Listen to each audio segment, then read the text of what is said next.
Sometimes a review will take me in a totally weird direction. So I was listening to the album Samurai by Lupe Fiasco. I love Lupe Fiasco. I love talking about his music. And I'd listened to it probably about 5 or 6 times. And I was pretty ready, I thought, to do the music. All that was left is I just had to sit down with the lyrics and break them down, which is a lot. But still, I had sort of loose framing devices in my head. It's called Samurai, and I know that he actually is trained in some samurai arts, like actual samurai sword arts. And so I was thinking about samurai, and I was talking, okay, I'll have a whole thing about Kurosawa's samurai movies, and I'll bring out my hipster take that Kagemusha is his best movie, and beyond all the samurai stuff, I was interested in the matureness of the album, how there was no guests on it. I was really fascinated by just how spoiled you can be by artists as good as him. Just if you really take any of his songs and just cut out one little section and you listen to the flow and you listen to the rhymes, it's just overwhelming. But then when you put it in the larger context of a whole song, a whole album, a whole oeuvre, that you can lose sight of just how great it is. Just what a great bar dropper he is, but even the subtlety. And I was thinking a lot about how this kind of jazzy sound reminded me of native tongues, so maybe I was going to bring it back to sort of a meditation on the quality of Q-Tip as a rapper and how that relates perhaps to Nas and Nas's styles, and just I don't know, definitely I was going to comment on the fact that there's such a singy album. What's the deal? Why is he singing all over this album that's called Samurai? I thought to myself, having listened to this album for many, many hours, thinking about it at the deepest possible levels that I thought I could. I was going to talk about maybe the return of jazz rap. Maybe it's too soon, and how the best jazz rappers rap over jazz in a way that doesn't make it feel like affect. It's not like, here's a cool thing my grandparents liked. It's more like, this is the way to express my art. So I was all set. I was all ready. Maybe even I was going to dip my little pinky toe into the question of cultural appropriation, because it's fascinating. It's fascinating when the cultural exchange between Japan and America and all that. I had all my props ready, a cool picture of Toshio Mifune, all that. And then I was like, all right, cool. I'll just go to Rap Genius. I'll work my way through some of the lyrics. I'll just kind of put this thing in, because the main thing I understood about this album is that it was mostly about being Lupe Fiasco, about being the artist as Lupe Fiasco. Before I ever looked into what this album was about, I understood it was about his relationship to his art. It was about his relationship to fame and fans and the industry, but mostly his relationship to art. So I click on genius.com, open it up, and I find this quote from Lupe Fiasco. "A loving and living portrait to and of one of my favorite artists, Amy Winehouse." What? I've done many portraits of people I admire over the years, some public and some private. This one took on a life of its own and became an album. I look forward to sharing it. Okay, the cheesy-ass record scratch? That's what happened to me. What a left turn. And what I've realized is that through this new lens, this completely different take on the album, in which it may not be as important to discuss Toshiro Mifune, which maybe I will at some time in the future, it changed everything. And Professor Skye, whenever I say something changes everything, I'm about to follow it up with, it changes nothing. Thank you for auditing the Always Positive New Music Review Show, hosted by a French professor, who one of the highlights of my career doing this channel is when I got to do an interview with Lupe Fiasco to promote his NFT. Things were weird a couple years ago.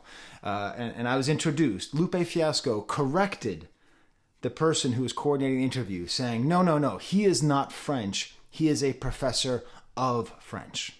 Which meant that he not only watched my stuff, but knew enough to know that I'm not actually French, but a professor of French. So let's get back to the review. Amy Winehouse. Now, what do I know about Amy Winehouse? Okay, if you know this channel, you know that in between 2002 and 2018, I suffered mid-20s music death, where I just ignored all new music because I just assumed it was all bad. That meant I missed most of Lupe Fiasco's early work, and that definitely meant that I missed Amy Winehouse. I first heard her, like so many people, on the song Rehab. Oh, Jesus Christ. Just what civilization needs. Someone going against Rehab. Oh, awesome. What a wonderful thing to put forth in the world. And the production by Mark Ronson, it was good. It's cool. The kind of retro big band. I don't know. Like the whole thing just kind of left me a little bit cold. I didn't hate it. I didn't love it. I actually did end up getting Mark Ronson's solo album and her song Valerie on there. The Van Morrison cover is outstanding. So there were some things that I really liked about Amy Winehouse. But other than that, I just sort of knew her as like this famous mess and a sort of sad story. And that was it. Now my wife and my daughter love Amy Winehouse. And so I'm like, well, okay, I respect both of their tastes. So I kind of had it bumbling around in the back of my head. Maybe I need to check in with Amy Winehouse. Maybe I've dismissed her for misogynist reasons, or maybe just the kind of weird belief that there's no way some, white British chick can make jazz music that's any good. And I generally don't like jazz singing in the first place. If I don't even really dig Nina Simone, I didn't say I don't like her, I don't respect her, but that's like in my past, I've found it hard to listen to jazz vocalists. It's just a thing that I have a hard time listening to. Doesn't mean it's bad. It's a personal taste. It's a personal taste that's changed, by the way. I now very much enjoy Nina Simone, Billie Holiday, all that. Even Frank Sinatra and the other jazz singers. I've come around, mostly due to my wife's influence. But, so, what was going to get me into Amy Winehouse? Well, obviously, this would do it. So, from what I could tell from my research, the key is to watch the Amy Winehouse documentary. It's available on HBO Max, which is great. And so I watched it. Okay, so this video was supposed to come out yesterday, but the second that I read that, I had to start all over again. I had to start from scratch because now I understand the idea. This portrait of Amy Winehouse. Now, if you watch this documentary, it's wonderful. I didn't know that she was such a great songwriter. I knew that she could sing, but I didn't know that she was doing all this songwriting. I didn't know that she could play guitar really well, which is shocking. When someone can sing that well to also play guitar that well, that does not happen very often. I did not understand what a true and deep artist she was, how conflicted she was about her fame, about how what a sad story. I knew it was a sad story, but I didn't understand artistically what a sad story it is, because the documentary is great, because at the end it opens up and it lets you know where she was going to go after Back to Black, after Mark Ronson. Mark Ronson, if you don't know, he's his producer. He graduated Vassar the same year a friend of mine did. And he was in the same class as Justin Long. Wild class. What's up, Ted? He's fine and he's cool and he's really good at what he does of creating kind of fake neo Spectre Beach Boys production stuff. But that's actually far from the kind of jazz that she wanted to make. So at the end of this documentary, before she dies, you get this really sad moment where you realize she was going to move into two different directions. She was going to go back to jazz, and she was going to move into rap. That was what was interesting her. This whole documentary, when you actually stop to look at it and study it, you realize she's a rapper. What? How is that possible? How? I didn't understand it before I saw the documentary through the lens of Lupe Fiasco, but now I understand. This is the portrait of Amy Winehouse as the rapper that she never got to be, and that she always was. You'll see my thumbnail. Self-portrait of Amy Winehouse. Now, this is partly a joke, right? You can't do a self-portrait of someone else. One of my favorite drawings my daughter ever did in kindergarten was of our daughter, Bo. It says, self-porch wit of Bo. And it's a thing that you do, right? Children's psychologists will have kids draw pictures of their family so that you can understand how they feel about themselves. The way that an artist does a portrait of someone else invariably reflects how they feel about themselves. There really isn't any such thing as a portrait that is not also, to some extent, a self-portrait. That's why I'm saying that this does not fundamentally change my initial take on this album, that it is about the life of an artist and about being an artist. This is an abstract portrait. Very abstract. It's not Well, she was born in North London, do do do do do do, and she had lots of friends who do do do. It's none of that. It's not like, and then Blake showed up with his stupid hat and he did lots of heroin, and I don't like that. It's not that. It's not about the paparazzi. It's not about her terrible father. It's about her life as an artist, the life that she could have led.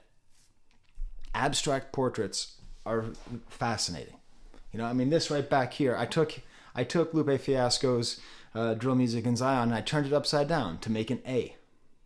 All right, so that's how I picture the album cover. I know the album cover is a picture of a samurai, right? But this is what I see. But he's doing more than just a portrait. I think he's trying to make the album that she didn't make. I think he is trying to be reborn in her and have her reborn in him. Textual evidence forthcoming, discussing about being reborn in, like, talks about being in Tibet and the themes of sort of the Dalai Lama. So I think you can sort of imagine Amy Winehouse as a sort of Dalai Lama soul who's perhaps reborn in Lupe Fiasco. The song Mumble Rap has this whole conversion of where a Amy Winehouse-like figure turns into a rapper. I think this is the album. And the wild thing is, when I played this album for my wife, and I told her about the Amy Winehouse thing, she said, of course. Like, that's all I've been hearing when I've been listening to this album. She hadn't heard the Amy Winehouse thing. She doesn't know. She's from frickin' Serbia. She doesn't know about rap music. I mean, she's been learning through me. But she heard all of this singing, all of this. And to her, as an Amy Winehouse fan, she completely synced into this fact. And I imagine that most Amy Winehouse fans will feel the same. Which means that in order to truly appreciate this album, you have to simultaneously do what I did. Listen to both of Amy Winehouse's albums. Watch the documentary. And also listen to Lupe Fiasco's discography and be immersed in rap music and see how it all works together. Now, I'm not going to cover every single rhyme in this. It's a fool's errand, okay? Like, trying to break down all Lupe Fiasco stuff. I know it can be done. It can be done, but I'm not the guy to do it. I know that you come to me because I'm a professor and I have a doctorate and all that stuff. And that's awesome. I very much appreciate that. And if you gave me a couple months, I could probably do a workman's job at breaking down every single double entendre and triple entendre. That's not actually the most interesting thing to me about this project or about Lupe Fiasco as an artist. Every time I write about or I speak about Lupe Fiasco, some people in the comments say, like, oh, finally a professor is doing this. And apparently there's some joke that you have to go to Harvard to understand Lupe Fiasco. First of all, let's put some respect on MIT. They were the people who hired him. They're the smart ones, okay? But I refute it. I do not believe you need to go to Harvard to understand Lupe Fiasco. I think you just need to take an art history class at your local state university. You know what? You can go on Amazon.com right now and buy this edition of Gardner's Art Through the Ages, the one that served me through college. You can buy this right now for $13. You buy this book. It's a big book. It's thick. It's heavy. But you go through and then you look at all the images that they make reference to and look them up on the internet and spend some time with that. You do that. You really understand art history? I think you'll understand Lupe Fiasco because this is a piece of art. It is intellectual. It is very smart. You do have to know a lot of complicated words and tontines and all that stuff. Great, bully for us. But really, you have to know how to interpret art, look at art, and take it in, especially abstract art, which is one of the great challenges in life and one of the most rewarding challenges as well. So, Samurai. That's the first track. And I think I'm going to have to discuss Samurai to really get into the rest of the album. I think I'm just going to have to take the first song. I normally do like a stamp, an example song. I guess you can call this an example song. Fine. But really, this lays out the thesis of the whole project. Samurai. Old school native tongue style beat starts singing right off the bat. I got these really, really neat, very beautiful, alliterated little battle raps for you. Like what? Like so the first 5 times I listened before I checked on Genius, I was like, what is this? Battle raps? What is this? What's the story? This is where the next, and I would say the secret ingredient to this entire project comes through. This all comes from, and it's in the documentary, a voice message that Amy Winehouse left for producer Salaam Remi. If you don't know who Salaam Remi is, allow me to elucidate the career of this production genius. Would you like to see the first album that he appeared on? I just found this out yesterday. Kingdom Blow by Curtis Blow from 1986. That's how long Salaam Remi's been out here, okay? He plays keyboards with here. With here? I don't edit my videos, so that prepositional mistake, I've had a long morning. I had to drive my daughter to the train station at 4:30 a.m. I had to drive my son to the farm where he works at 6:20 a.m. I had to wake up with my daughter at 7 a.m. Anyways, so Salaam Remi, the voicemail to him. So who is he? Okay, so keyboard on Kingdom Blow. He co-produced The Gator by Biz Markie, one of the best songs on one of the best Biz Markie albums. He co-produced Here Comes the Hot Stepper, Word 'em Up, I'm a Lyrical Gangster by Amy Kamosi. He produced Get R-Worded by Can I Bus. Hey dude, who always says, why don't you ever talk about Can I Bus? Dude, I've talked about Can I Bus on like 11 videos. And I know he says cannabis, but I find it more funny to call him Can I Bus. Salaam Remi produced Fuji La. He produced I Can by Nas. And he produced If You Put a Gun to My Head. I would first say, please don't put a gun to my head. If you want to know what my favorite rap beat is of all time, you can just ask me. In my opinion, the best rap beat of all time is a tie between Welcome to the Terror Dome by Public Enemy and Made You Look by Nas. In my opinion, those are the two best made rap beats of all time. And that's Salaam Remi. Now, why am I talking about him? Just because, oh, so she left a voicemail? No, he's the hero of the Amy Winehouse documentary. He's the only person, it seemed, who worked with her, who really understood her. Maybe I'm being a little bit exaggerated, but she worked because she was on a major label. She got signed when she was really young, and they just sent her to work with him in Miami, and he really understood. There's even a point where, like, in between her two albums, she was like seen as a wash-up and just done, and she went to Miami, and people suggested to Remi that he not work with her, and he was like, if she's in my house and she wants to sing, I'm going to make music with her. So he produced like half of both of her albums. Salaam Remi did. The rap producer for Nas, who co-produced The Gator, who started off on Kingdom Blow. From the very, very start, Amy Winehouse has been part rap in her production. And I think Soundtrack, who's producing who produces on the entire album and has help from other producers from time, I think he is partly trying to channel Remi's production from Winehouse. And then on top of that, you're like, oh, so the fact that he's kind of rapping like Nas makes sense because Salaam Remi was like Hit Boy before Hit Boy, right? He just did a ton of Nas's stuff in the 2000s. And then, like Amy Winehouse and Nas were friends. They worked together. They respected each other. The Me and Mr. Jones, that song by Nas, I blew my daughter's mind by saying, that's about Nas. Me and Mr. Jones. Matter of fact, there's a good video by someone named Anecdote. It's just a 5-minute explanation of their friendship. It's quite good. Which helped me to understand how in the world did Amy Winehouse use the Made You Look beat on her album. It was actually given by permission. So that makes sense now, that we start off from this point where she is talking to Salaam Remi about the album that she is going to make, that she will not get to make, because the worst thing you can do, my wife said this to me yesterday, the worst thing any self-destructive person can have is success.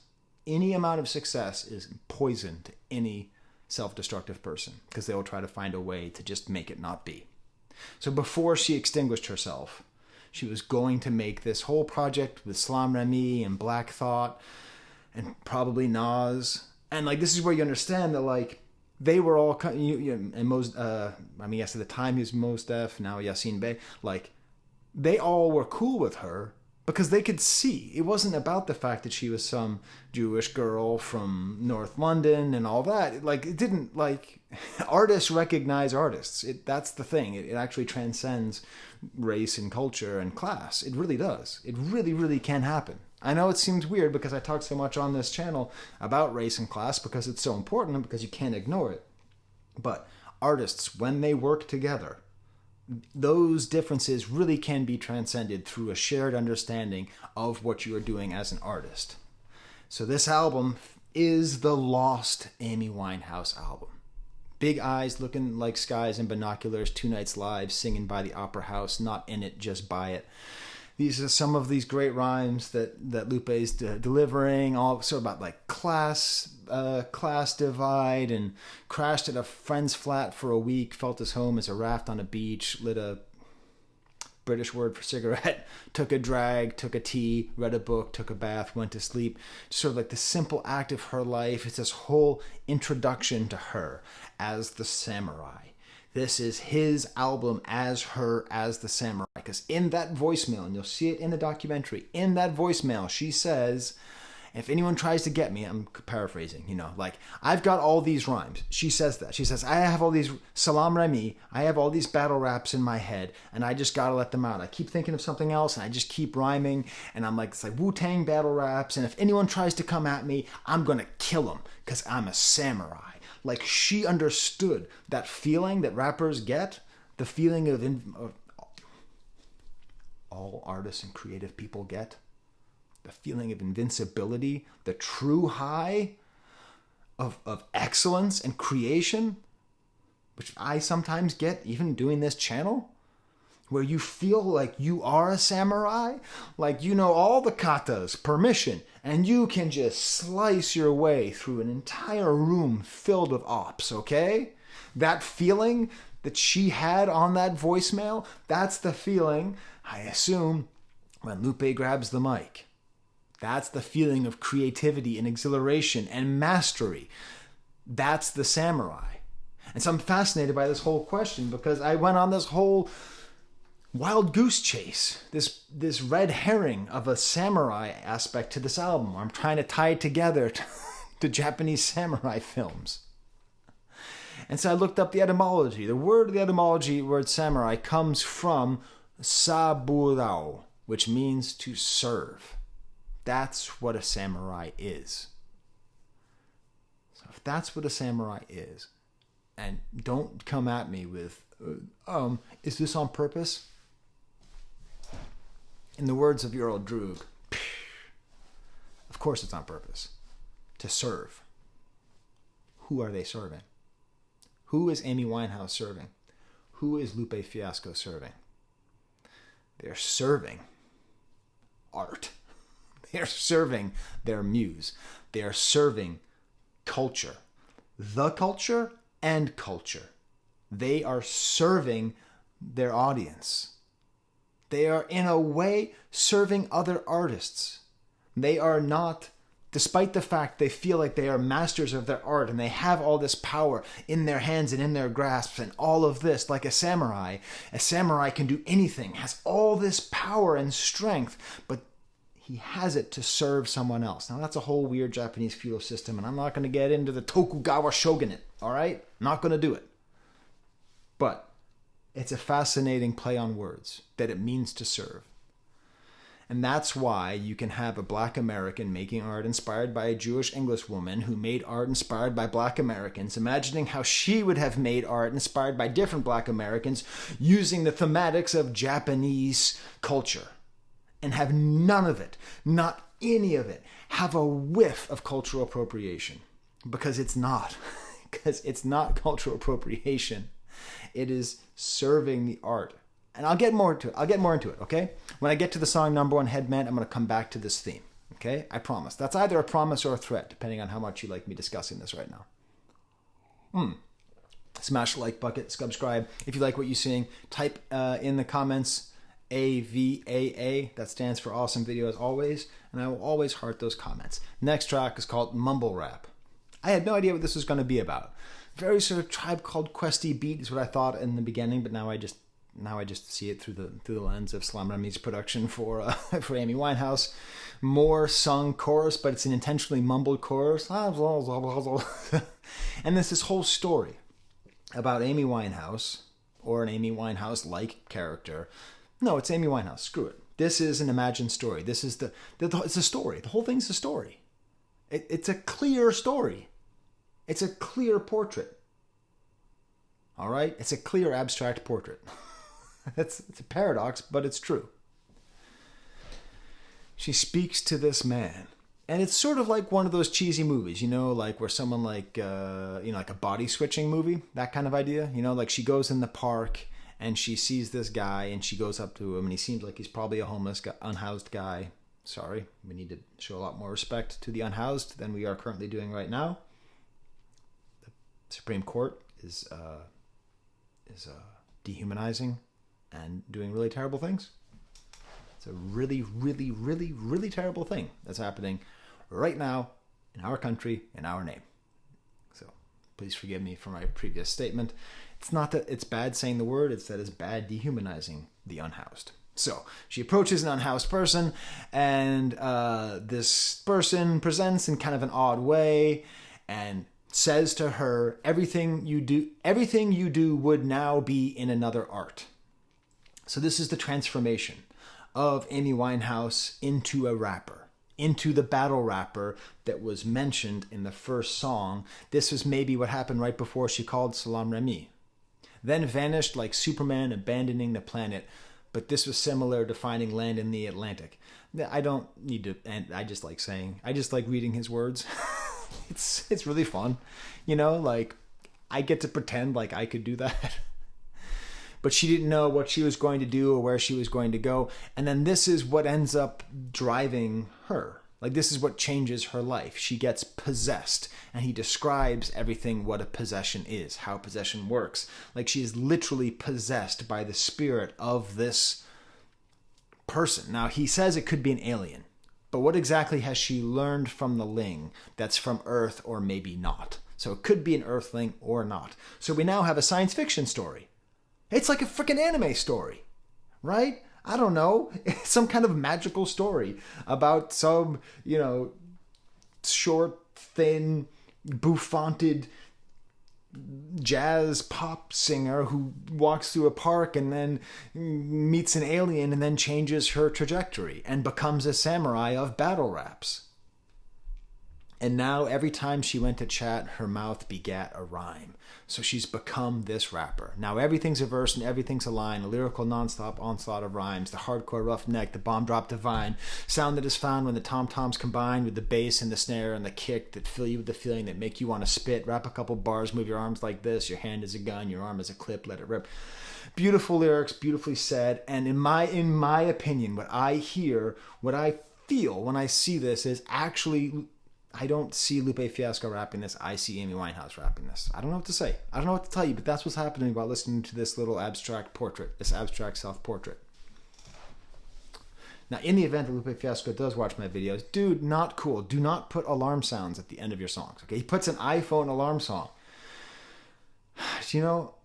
Like every time it gets me because like I have so many alarms on my phone because I got so many things going on in my job and my family. You can't do that to us. I think this is maybe to indicate that this is like maybe a dream and it's over. I don't know. Then we get to the song Cake. What a opening 3 songs. Hot damn. What an opening 3 songs. Another great chorus. All about I won many things before. And it's this battle rap. It's this thing that she's in. It's like now she's the battle rapper. Now we're sort of like in a diegetic space. So it's not describing what's happening. This is the music, and this is how I read it. This is the music that she's making in this space. Like she's like, okay, I want to be a samurai rapper. And then she gets touched by the magical alien. And now she's just releasing this song that's a lot about her profession. It's a lot about like starting off and consuming all the comments and vomiting up the Vonnegut. I don't know where my copy of Cat's Cradle is. I have read some Vonnegut. But so much of it is about like this feeling of like what it is to be an artist and how to make music and how to be successfully creative. I'm sorry, I'm trying to find, because whenever there's a great rapper, I just do this stupid thing where I just cut and paste their lyrics into my notes. I don't have a script, I have notes. And then I just but like the problem with Lupe Fiasco is, where do you stop? Because when you're quoting good lyrics from a rapper, sometimes there'll be like one or two good bars. But yeah, so Janis Joplin droplets, it sound like the apocalypse mixed with Christopher Wallace topics on top of an obelix. So I think that's the basic idea. You know, Janis Joplin is another very talented, self-destructive female musician who had a sort of preternatural mastery of a Black American art. Pretty similar there, but just droplets. Then mixed with Christopher Wallace, because that's what we're in. We're in this imaginary Amy Winehouse rap album. Oh my God, I'm sorry. Just this whole verse. Okay, damn it, Skye, get focused. Lou will duel with the dual identity, dueling enemies, do it to him, chew him through him without doing it dentally, superhuman flume without fueling engines with energy. There's nothing to be said other than that's awesome. Then we get to the song Palaces. Now this is fascinating because my introduction to Lupe Fiasco after my mid-20s music death was the House EP, which, you know, I love. The fact that people clowned on the dinosaur song is a very clear understanding that the world does not deserve this man. Okay? That dinosaur song is still one of the best songs I've ever reviewed on this entire channel. And if you just clown on it, cool, but like seriously, just work harder. Work harder at understanding great art. You know, yesterday we drove by Cheesecake Factory and there was like 30 people out front. And there happened to be like a really good local restaurant like across the street, and it was empty. And we're just like, oh, people just don't. You know, my kids are like, well, why? Isn't it cheaper to go to the better place? I'm like, yeah, but they just don't know. You know, they just don't know. All right. So if you can't appreciate the dinosaur song off of the House EP, man, enjoy the cheesecake. You know what I'm saying? And I'm not saying the Cheesecake Factory is the worst thing ever. I'm not trying to be like some kind of hipster like that. It has its place. Anyways, I like the song because it's kind of a downbeat, smoky moment. Very hissy sounds, stop and start drums, kind of angelic voices. And I was thinking about this because, like, what is the palace? So everything in this song is broken into the concept of the body as a palace and as a place, right? It starts off with like, we think we're fortresses made of stone, but we're just palaces made of flesh and bone. Each verse starts with a call. It's almost like the Three Little Pigs story, you know, the big bad wolf. I'll huff and I'll puff and I'll blow myself in. I'll huff and I'll puff and I'll blow myself. It's a very different Three Little Piggies. I'm afraid I just blew myself. Lord, please bless my castle of sand, waiting on a battle so I can handle all in my hand. Later, Lord, please bless my mansion of cards. If I'm ever challenged, let us camp in the car. And then finally, Lord, please bless this palace of bones. I think this is the difficulty of the artist's life, of being constrained in the palace of flesh and bone. Okay, Amy Winehouse was 5'3" and 110 pounds. She suffered her entire life from multiple diseases, multiple crippling diseases that led to her death. The disease of bulimia, there's nothing to laugh about. The disease of addiction, there's nothing to laugh about. Jay Leno. Right now, I hope Jay Leno stubs his toe. Just right now, in the world. Please stub your toe for clowning on Amy Winehouse, okay? Just don't. Don't clown on people who are sick. And she was very, very sick. And her palace was definitely a house of cards. Because 110-pound women should not be, and this is true, freebasing cocaine and doing heroin and drinking from the second they wake up to the second they go to bed. So I think this is maybe about that conflict, because the thing about art is that it's a way to try to break out of it, right? That's the whole idea, is that if you're a great artist, then you can live forever, you can surpass the bounds. This human flesh. When you're cornered, gotta shorten your stance, lessen your tails, Philly shell, don't orbit or dance. You hear the bell, then report to the band, do whatever the chorus commands, and for the gram. So it's this great sort of image of like the artist as being cornered and having to figure out how to optimize what they're doing to get more of an audience. And then just gets super poetic. Being anonymous don't grant you some dark. What? What's dark? What do you mean? Dark? Dark is a gift? Dark is a gift. Not darkness. Dark. You don't get dark. We don't get dark anymore. We don't have dark. Now this is sort of a technology bad verse. Even astronomers keep a camera on Mars, satellites attract where you are and see your blackest night and attack it with sparks. But this is maybe this is an abstract portrait of the life that she led, where she couldn't ever hide. She couldn't ever be anonymous. She couldn't ever have dark. She was always in the light. And the fire hurts, blackens, and scars. Beautiful beat change here as well. And then we get to number 1, Headband. More jazz rap. Okay, this song, if you're a production head, if you're really into production, this album is so freaking smooth that it's a bed. It's a bed upon which these words can lie or lay. I'm not quite sure. 80,000 leagues. But this song, the drum production is just sick.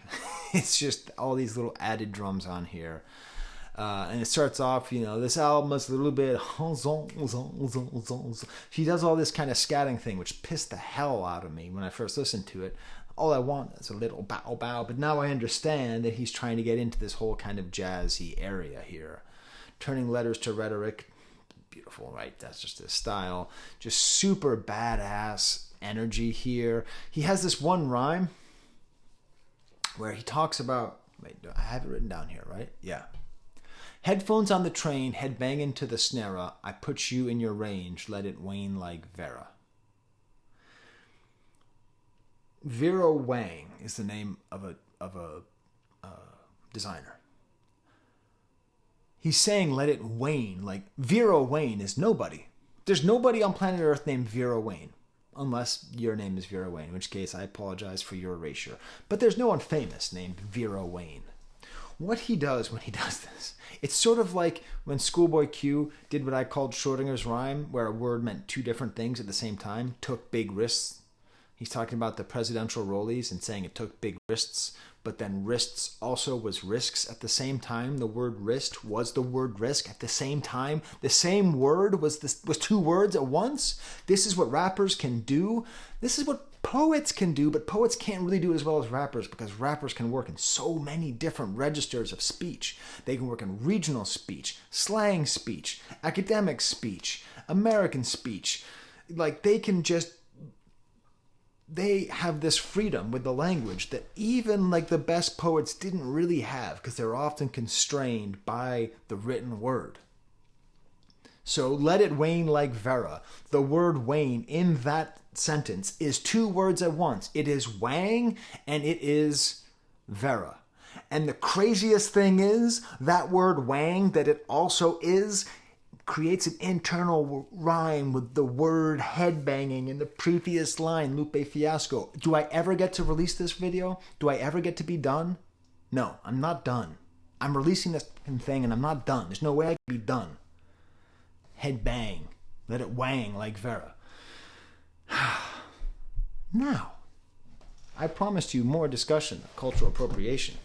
Or I threatened you. I just moved my entire setup. Headband number 1. I had to look up, what does this mean, headband number 1? Anime. Oh, god damn it. Y'all are going to make me watch anime. Y'all, all you, okay?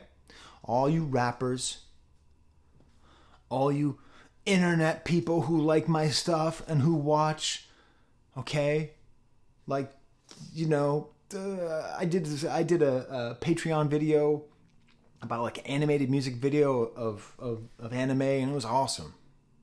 Anime is awesome, but my whole life I haven't liked it. I've never really messed with it. I've never really got it. I saw Akira when I was like 15, and I was like, oh, it's kind of lame. That was my whole take.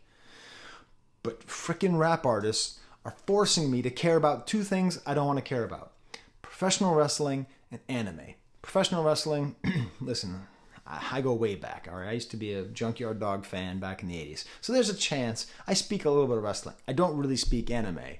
So it's been interesting because the number one headband is entirely based on an anime called Afro Samurai. And I watched it. You got me getting into Amy Winehouse and watching an anime. The first time ever watching an anime TV show. I watched the first episode of Afro Samurai. It's available for free on YouTube, subtitled in Spanish, but it's in English, so don't worry about it. And I watched it, and I loved it. It was awesome. The guy was like, whoosh, and then the guy was like, whoosh, and then like the top of the guy's head fell off, and there was blood, and there was guns, and the guy was slicing, like, and he was all like, and he had a cigarette, and the smoke was coming out, and the headband. And then this other guy came out and was like, shing, and then this other guy came out and he's like, shing. Oh my God. It was crazy. It was awesome. It was so kinetic and exciting. And like the narrative was so simple but so engaging because the storytelling, the visual storytelling was so great. And the music was by the RZA and Samuel L. Jackson was talking on it. I had the greatest time. I said to my kids, bad news kids, I'm an anime guy now. I'm going to go sign up on the Crunchyroll Discord. My son said, the fact that you know to put those words together is a sign that we're in trouble. I'm on the Crunchyroll Discord, everybody. Oh my God. What a wild experience this album has brought me to. So Afro Samurai, if you don't know the whole story of Afro Samurai, is in this mythical world, there are two headbands. The number one headband is worn by the best samurai in the entire realm. I don't know. Sorry, Pete Holmes. In the entire realm. And only one person can challenge the top. That's the person who has the number two headband. So the person who has the number two headband has to challenge to get the number one. But who can challenge the person with the number two headband? Everybody. Everybody in the whole realm. So that's why there's and everyone is challenging. It's easy to be number one because only one person can challenge you and you're at the top and you're treated like a god. But if you got that number two headband, you got to keep fighting and fighting. And that's what this whole thing is about. He's got the number one headband. No one can fight him. And of course, it's not him. I don't think it's him. I think it's him as Amy Winehouse, the mythical rapper that never got to exist. And it's also him. He said in the last song, dual identity. Lou's got the dual identities. Chewing to him and then chew to a fua. All right? I'm sorry. Talking about anime got me excited. I wish I had a big enough fan base that people would like do an anime of me doing my anime stuff. It's okay. I'll get there someday. I got 100,000 subscribers. What more do I want? So it's fascinating. And then when you watch it, right? When you watch this documentary, not documentary. Yes, the documentary Afro Samurai. First of all, by the way, my promise, I'm going to watch Afro Samurai. I'm going to buy the manga. I'm in. I'm going to try to understand anime through Afro Samurai.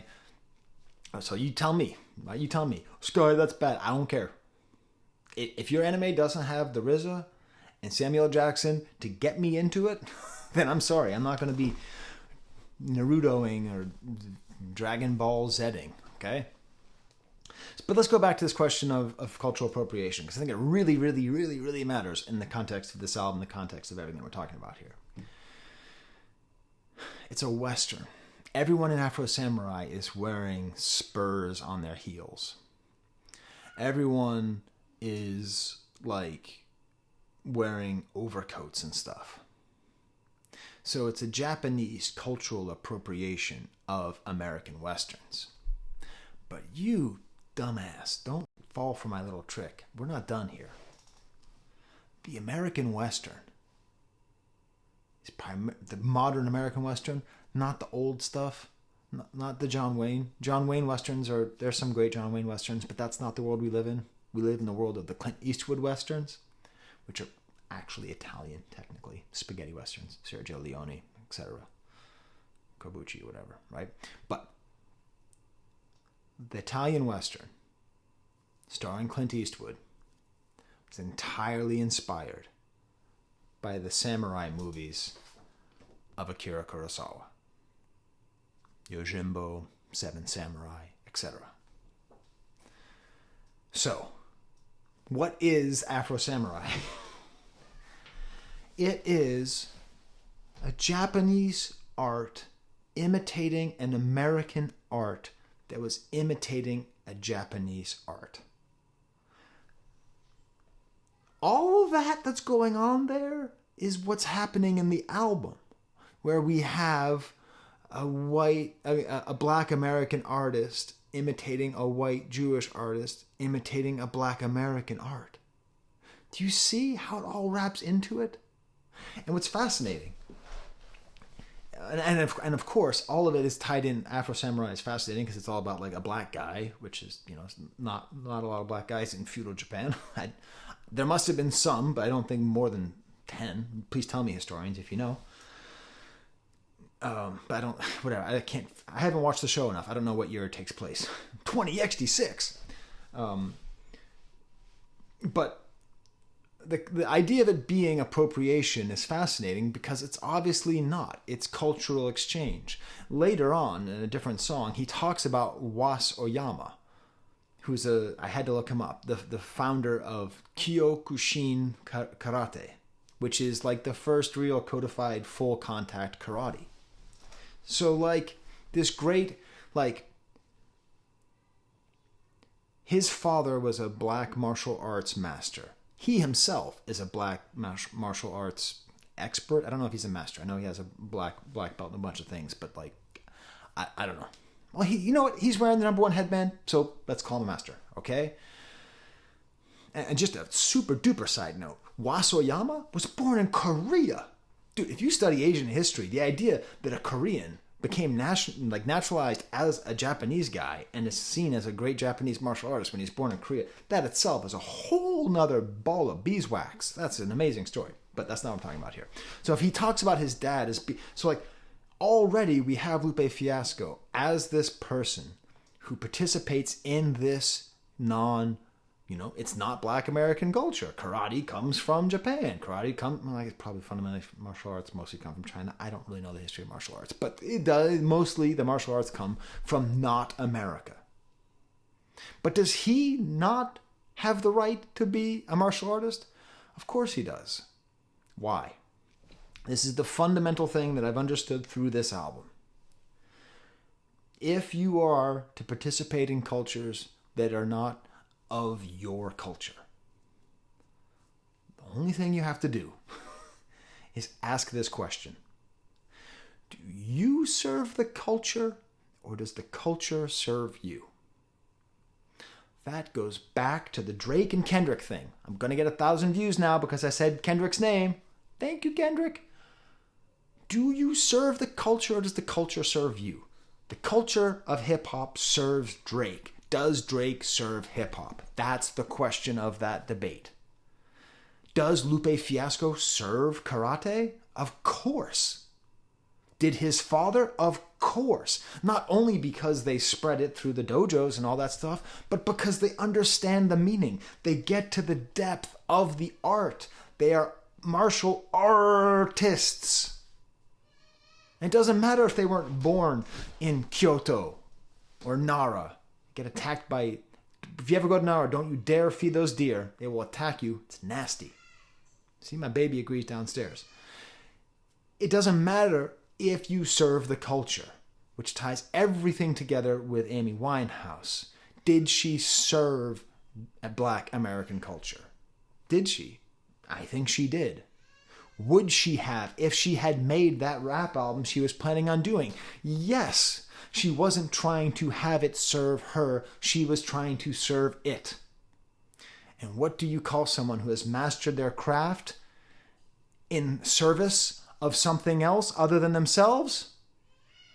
You call that person a samurai. Cultural appropriation. Get out of here with that woke shit. You see, this is why, you can call something like woke and libtard and all that stuff if you want, but why not actually go deeper into it and really... Anyways. Next song's called Bigfoot. A weird kind of Jamaican start, which I didn't really expect. Kind of easy beat, some saxophone. This appears to be about the artist's story, about not having a big audience at the start.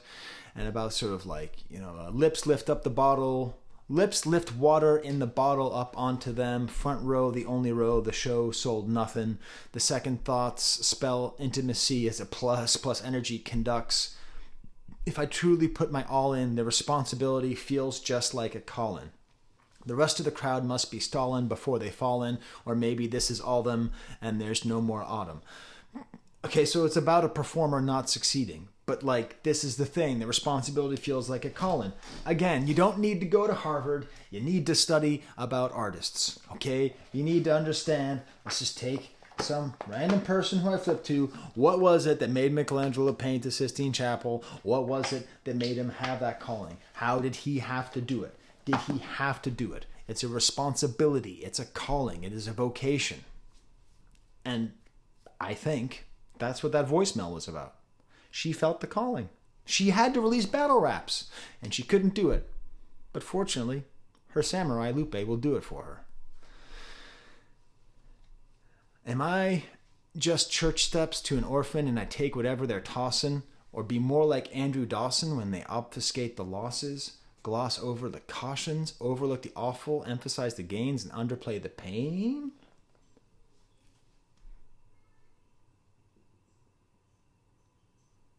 Andre Dawson.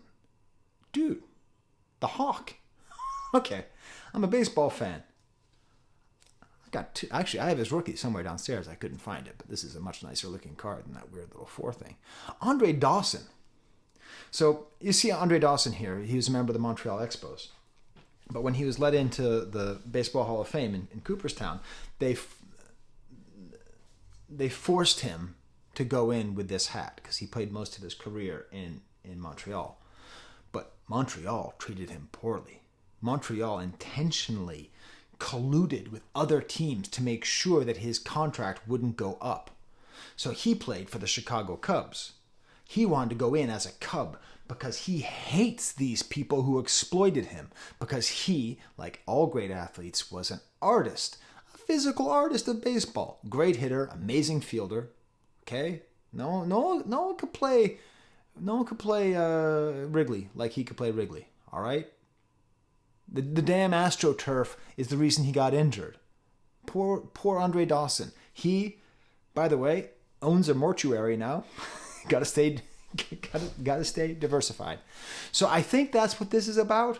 I think this is about, do I have to be on the church steps like an orphan and take whatever they're tossing? Essentially, do I take the charity from the record companies? Or do I be more like Andre Dawson and raise a stink and be angry and point out the hypocrisy about the fact that he was being mistreated and exploited by the people who owned his rights, by the Montreal Expos? I think that's why he mentions Andre Dawson. I don't know. Maybe just because it rhymes. I don't think so. I don't know. Is he a Cubs fan or a White Sox fan? Who knows? Maybe he's like Obama. Who's your favorite White Sox player? The truth is, there's a lot of good Cubs players too. And this whole thing is talking about art and about the way that art gets, how it goes from performing for nobody to performing for lots of people, but being rest in peace to art. That's what he says in here. And that's the line that's going to just control me, it's going to infiltrate my brain. Well, rest in peace to art. Because I think this is about the way that commerce strips art of its power and its integrity, right? That makes sense. Come on. That makes sense. That's not even a hard thing to grasp. That's not like my whole samurai stuff. Rest in peace to art. Did you know her last concert, Amy Winehouse's last concert, was in Belgrade? To get her to the concert, she was drunk, passed out. They picked her up, passed out, and put her on a private jet without her knowing to go to the show. Rest in peace to art. Because she was just a little moneymaker. She was just like Andre Dawson. Hit the ball and run. Catch the ball and throw. All right? We own you. We'll decide how much you're worth, how much your labor's worth, how much your creativity and passion is worth. I wish I had a card of him on the Cubs. Next track is called Outside. Cool Ricky Ticky drums. Very nice kind of jazzy stand-up bass. Were you entertained not from robbing Nottingham plots, jauntily hip-hopping, haunting body slam drops from diction and calculation to put up your share of taunting? I think this is sort of about, like, again, the question of an artist and are you not entertained? You know, like all these things that I'm able to do. This sort of reference again to an Australian gift shop. I don't understand why Australia's all over the place. I assume that's the opera house he's talking about in the first song. I don't know. Back in the back of my mind, they go together like a necklace. Like it's like the whack or the rhyme. I'm drawn like a Tex Avery baby. Okay, I don't get this one. This song, I don't think I quite get. I don't quite get it because it seems like it's about like the love of like bad rapping and there's like a cool drum change. But listen, I told you I'm not done. I'm not done with this album. So here's my assignment to you. If you are a Lupe stan, a Lupe stan, is that what you call yourself? Tell me in the comments. You break it down for me, okay? How does Outside fit into this larger theme? Because now we're on to Till Eternity, and everything makes sense. I don't know. Maybe Outside is just another song about making art and its difficulty and about the sort of that feeling. Because Till Eternity is essentially the marriage of Amy Winehouse and Lupe Fiasco, and I don't mean the marriage like lovey sexual stuff. That's not what I mean at all. Like the artistic marriage, Till Eternity. Like I had this image of them like floating around in heaven. Yeah, alive in the flesh, beehive survived in a wreck. I carry knives like samurais on a quest. Then I drive in the chest like it's a ride in the treasure. He lost the game and cried in his checkers, lost his name, now signs with an X. I just want to commit crimes in Tibet, turn and say something divine, then climb into a jet. Contrived but correct, besides indirect. This is the reborn thing. This is that thing I was talking about. I think this is about Lupe being reborn into Amy Winehouse and Amy Winehouse being reborn into Lupe Fiasco, like a samurai. And this incredible last verse. He who has the black classic mama, dad who was the black mass Oyama, karate stance, put my hands on the Brahma, do not cook, I remember boiling the pot from which the rock took. So at the end of everything, after doing this whole portrait of Amy Winehouse, he gets really specific with a portrait of himself. He describes his parents. He describes the world he grew up in, the boiling pot from which the rock took, which means like the place where crack is being made, right? That destroyed his neighborhood, that destroyed many black neighborhoods through the active participation of the American government. And you can either put it down or shot put. That's why I scrape the ground like an ox foot. I assume this like scraping the ground is like saying scraping the ground in deference, like in service. Like that's part of the thing about like being a super badass karate guy, a martial artist, is you're more deferential, you're less rude, you're less mean, you're more scraping the ground. I was Bill of Rights and TED Talk Meet the TARDIS before it all started. So now he's talking about like Bill and Ted. And I think he's not about Bill and Ted's because he's sort of talking about like time travel, maybe, to Amy Winehouse. I don't know. But you can't harvest before the hardship might scrape the ground like Mike's shoes. I assume that's Michael Jackson, like scraping the ground again, like an ox foot, like Mike's shoes. Like think about the variance in similes, okay? Metaphors are when things are things. Similes are when things are like things, right? So the simile, scrape like an ox foot or Michael Jackson doing the moonwalk. What is the most graceful thing in the world? Michael Jackson doing the moonwalk. What is the least graceful thing in the world? An ox walking. Yes, we go far, smelling like sage smoke, even with these wild stallions way behind our stagecoach. Wild Stallions is the name of Bill and Ted's bands. It will behoove you to ask your doctor who's Wasaloo, behoove you, Oxfoot, who's, everything. I'm not done. I just put out this damn review, but I'm not done. I don't know. I'm not done. I know Justin Hunt's going to do a video. Maybe he'll do a better job than I am on breaking down all these lines. I don't know. I'm sure Dead End Hip Hop's going to talk about it too. Check that out too, you know? It's exhausting. And then it ends with this very meaningful chorus. What if we were dancers and we didn't have any answers, but life gave us things we could see? We could be, you and me, till eternity. So what if they were dancers? What if that was the art form that they had? Okay, they're not working with words, they're not working with music, they're working with expression just through dancing. Nor are they samurais, nor are they ninjas, whatever. They are dancers. They didn't have any answers. So instead of having the answers, because that's the thing, artists, by asking many different questions about the nature of existence and life, they end up getting the closest that we have to answers, right? That's why we really look up to artists, because they help to answer things to us. But life gave us things we could see. So instead of being given inspiration, instead of being given a soul, instead of being given this will to serve culture, this will to serve this muse that's inside, what if you could just be given something? You know, what if you were given a Birkenstock house slipper? All right, this is a hell of a house slipper. All right, made in Germany. It's going to last me like a decade, you know? I got this. This is a good-ass slipper. Now, I was also given, like, the idea of doing this whole self-portrait Amy Winehouse thing and that whole Afro samurai rant and everything.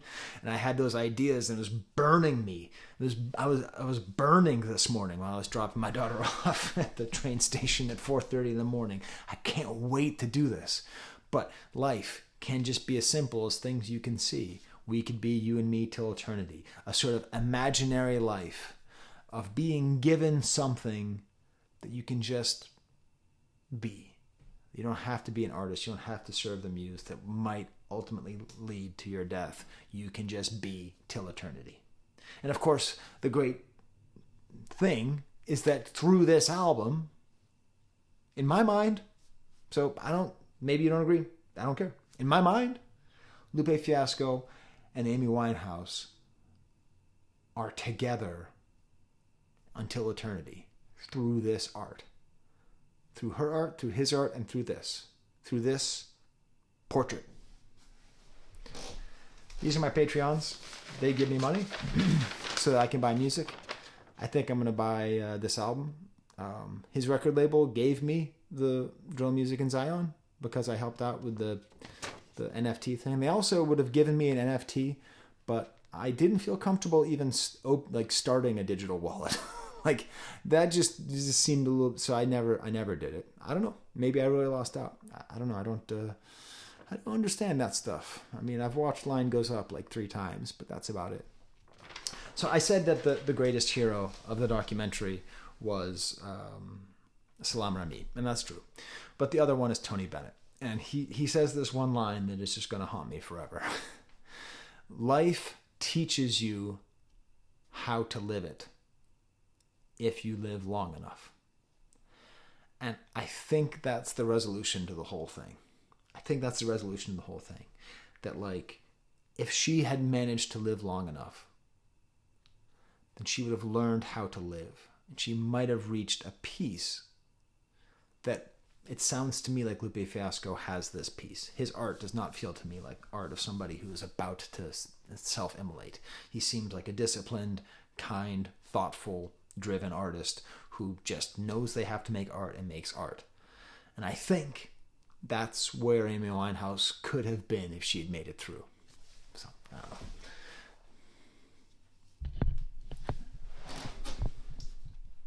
That's my joke. Do you get it? That's a real prop, by the way, from Tiny Town, Arrested Development. Got it off eBay. All right, till next time, there's the camera.